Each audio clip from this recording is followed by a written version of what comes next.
ठाण्यामधील Bagale estate भागामध्ये मनसेनं महाविद्यालयीन शिक्षकाला चोप दिला। महाविद्यालयामधील सहकारी शिक्षकांसोबत गैरवर्तन, शिवीगाळ आणि अश्लील भाषा वापरल्याचा आरोप करत मारहाण करण्यात आली। या प्रकरणी शिक्षकावरती गुन्हा सुद्धा दाखल करण्यात आला आहे।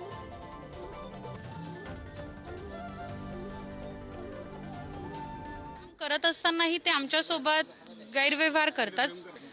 माझ्या ज्या सहकर्मी आहेत, माझ्यासोबत ज्या काम करतात, त्यांना स्टाफ रूम मध्ये येऊन ते बोलतात की तुला मी नंगी करेल आणि पायातनं चप्पल काढून तिला दाखवतात। आमचे मोबाईल मागतात, आमचे मोबाईल चेकिंग करतात। आम्हाला म्हणतात की आपको एरिया में त्यांची भाषा सर गंधवा देंगे, चढ़वा देंगे, काय बोलतात यूपी वाले लैंग्वेज में गंधवा दूंगा जी मला समजत नाही सर। मला ज्यावेळेला कळलं, आमच्या शाखाध्यक्षांनी आम्हाला फोन केला। आमचे शाखाध्यक्ष, तिन्ही शाखाध्यक्ष आमचे होते।